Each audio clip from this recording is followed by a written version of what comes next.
और अब जाके काम जो है ऑलमोस्ट कंप्लीट होने वाला है यहाँ पे। तो ये 7 लोग जो थे जो अपनी जान गंवा बैठे हैं, ये लोग कल काम करके आ रहे थे और वापस अपने बेस कैंप में पहुंचे थे और तब जाके उन पे ये हमला हुआ था।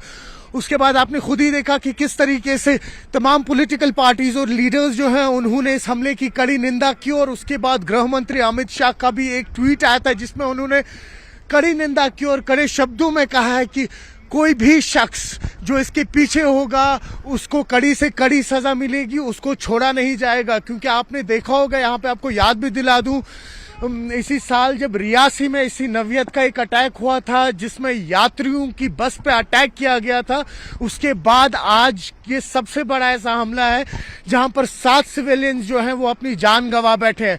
आप अभी दृश्यों में भी देख पा रहे होंगे, देखिए ये टेरेन जो है काफी ज्यादा टफ है, उसका पहाड़ों के बीचों बीच है और ये एरिया जो है कॉर्डन ऑफ कर दिया गया है। हालांकि देखिए पॉसिबिलिटी जो है यहाँ पे वो इस तरीके की होती है जो अभी आप हमारे दृश्यों में देख पा रहे हैं। सड़क ये लद्दाख का हाईवे है, नेशनल हाईवे है और उसके बाद जो ये पहाड़ियां देख पा रहे हैं आप, अगर यहाँ से भी इंसान जाने की कोशिश करे तो आप साउथ कश्मीर यानी अनंतनाग की तरफ पहुंचते हैं।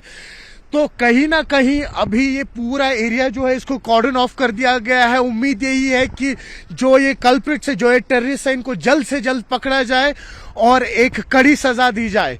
देखिए सुरक्षा बलों की बात करें तो सुरक्षा बल कल शाम से यहाँ पे चौकस है। जैसा हम अभी आपसे कह रहे थे कि तमाम एरिया जो है ये कॉर्डन ऑफ कर दिया गया है और यहाँ पे ड्रोन सर्विलेंस से भी इस वक्त यहाँ पे पूरा सर्विलेंस चल रहा है कल शाम से ही। और कोशिश यही है कि जल्द से जल्द जितने भी ये आतंकवादी हैं इनको पकड़ा जाए। जैसे मैं आपसे कह रहा था कि मुश्किल सिर्फ इस चीज की आती है कि देखिए यहाँ से भागना बहुत आसान हो जाता है। अगर आप सीधा निकल जाए इस रोड से तो आप नेशनल हाईवे जो लद्दाख ले है वहां निकल जाते हैं और इन पहाड़ों के पीछे अगर आप चले जाएं तो आप साउथ कश्मीर यानी अनंतनाग पहलगाम की तरफ पहुंचते हैं। तो वो थोड़ा सा चैलेंजिंग हो जाता है। लेकिन जिस तरह से आपने देखा है कि इससे पहले भी इस नवियत के ऑपरेशंस हुए हैं, लेकिन कहीं ना कहीं जो आतंकवादी थे उनको ढेर कर दिया गया था।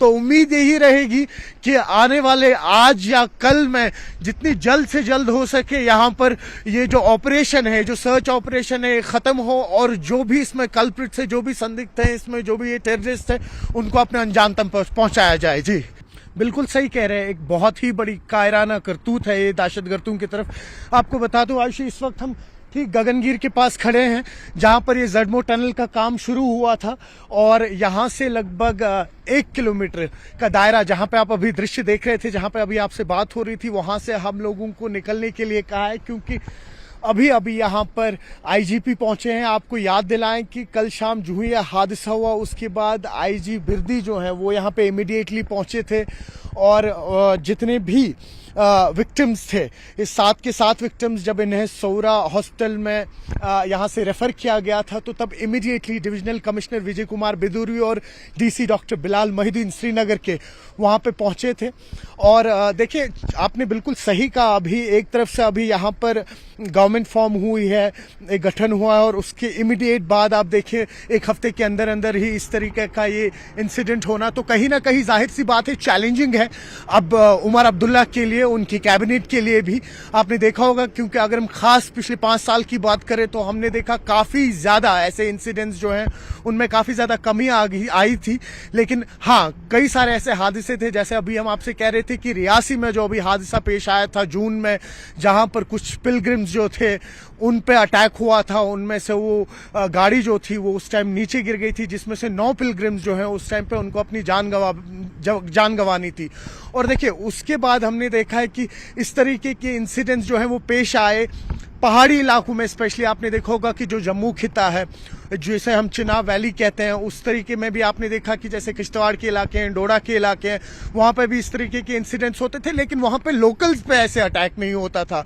अगर वहां पे जो कॉम्बैट चल रहे थे, ऑपरेशंस चलते थे, ये आर्मी और टेररिस्ट के बीच में चलते थे। लेकिन इस बार फिर से लोकल्स को अटैक करना, वो भी जिसमें न सिर्फ नॉन लोकल्स है। हमने एक ट्रेंड भी देखा था 2021 में, जहां पे आपने देखा था कि नॉन लोकल्स जो है, लेबरर्स जो है, जिसमें एक बैंक मैनेजर थे, एक टीचर थी, उन पे उस टाइम अटैक किया गया था। था, टारगेट किया गया था उन्हें। उसके बाद अब आज फिर से लोकल्स पे अटैक करना, और इसमें जैसे मैं आपसे कह रहा था कि जो 3 लेबर्स थे वो नॉन लोकल्स थे, लेकिन इसमें से एक जो डॉक्टर है वो यहाँ के लोकल है, और जो इस प्रोजेक्ट पे इस टाइम काम कर रहे हैं जो मैनेजर थे वो भी लोकल थे, और एक डिजाइनर जो है वो भी लोकल थे। और यहाँ पर एक और बात जोड़ना चाहेंगे, देखें आप कहीं ना कहीं यहाँ पर एक चैलेंज इसलिए होता है क्योंकि जैसा अभी आप दृश्य में भी देख पा रहे हैं कि अगर आप ये एरिया क्रॉस कर जाते हैं इमीडिएटली, इन पहाड़ों के पीछे ही देखिए आप साउथ कश्मीर आ जाता है। आपको याद दिलाए जब यहाँ पर अमरनाथ यात्रा भी होती है तो इन्हीं पहाड़ों पे 2 तरफ से लोग जो है अपनी यात्रा स्टार्ट करते हैं, एक पहलगाम की तरफ से और यही सोनमर्ग की तरफ से। तो इजी होता है रूट जो है वो, एस्केप रूट वो थोड़ा सा इजी हो जाता है। तो कुल मिला के अगर हम अब बात करें तो कहीं ना कहीं चैलेंज रहेगा, न सिर्फ आर्मी के लिए, न सिर्फ जो एलजी एडमिनिस्ट्रेशन है उनके लिए, लेकिन अब कहीं ना कहीं जिम्मेदारी बनती है जो अब यहाँ पे नई गवर्नमेंट फॉर्म हुए हैं उमर अब्दुल्ला और उसकी कैबिनेट के लिए, कि किस तरीके से स्पेशली जो ये लोकल्स हैं इन पे जो अटैक्स हो रहे हैं उनको कैसे रोका जाए। जी।